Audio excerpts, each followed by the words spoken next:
The Daring Woods, better known as the Screaming Woods, had a reputation. Tales of wandering spirits, shadow figures, and eerie whispers had surrounded this forest near Pluckley for centuries. Some claimed it was the most haunted place in England. Others said the spirits of those who had disappeared there still roamed among the twisted trees. I never put much stock in ghost stories. Neither did my friends. That's why when we planned a weekend camping trip, we chose the Screaming Woods on purpose. A night in one of the most haunted places in the country? It sounded like the perfect challenge. At least, that's what we thought. It was a chilly evening when we arrived at the edge of the woods. The sun had started its descent, casting long shadows over the tangled underbrush. The trees were old, tall, gnarled things with twisted limbs that seemed to reach for us as we passed. Even in the fading daylight, there was something off about the place. The silence. No birds, no rustling leaves, no distant hum of insects. Just nothing. We joked to lighten the mood, pushing through the undergrowth until we found a small clearing. As we set up camp, the tension eased. The campfire crackled, casting warm light on our faces, and we laughed about how we'd prove the ghost stories wrong. Hours passed.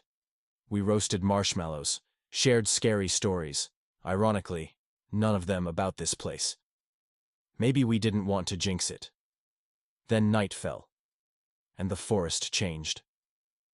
It started around midnight. We were lying in our tents, drifting off, when the sound ripped through the silence. A blood-curdling scream. It came from deep in the woods, piercing, raw, filled with so much agony that every hair on my body stood on end. I shot up, heart pounding, listening. Silence. Then, whispers.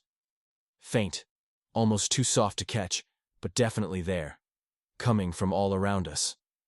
"Did you hear that?" James, my friend in the tent next to me, whispered. "Yeah," I muttered, my voice barely audible. "What the hell was that?" No one had an answer. Then the whispers stopped, and the forest went dead silent again.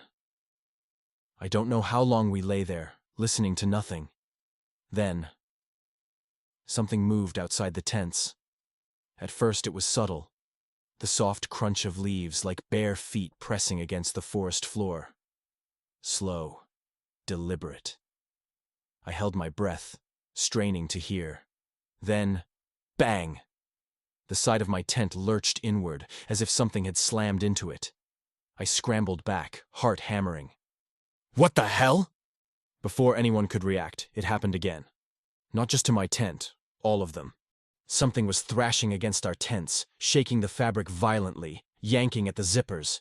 It wasn't an animal. It wasn't the wind. It was deliberate.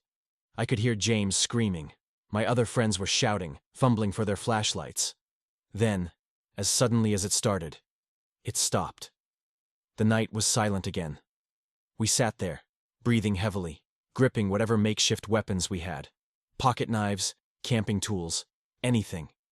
"This isn't funny," I yelled, hoping, praying, that one of my friends had decided to prank us. No response. And then, from somewhere just beyond the trees, another scream, closer this time. That was it. We ran. We didn't stop running. Not when our gear was left behind. Not when the branches scraped our arms and faces as we tore through the underbrush. The path back felt twice as long as it had earlier, as if the woods had shifted around us. And the entire time, I swore I heard footsteps behind us. Following. Keeping pace.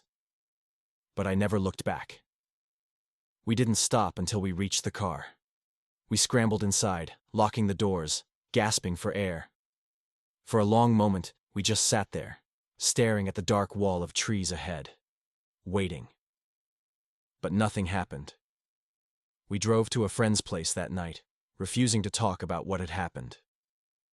The next morning, in broad daylight, we convinced ourselves that we had overreacted. That we had let the ghost stories get to us.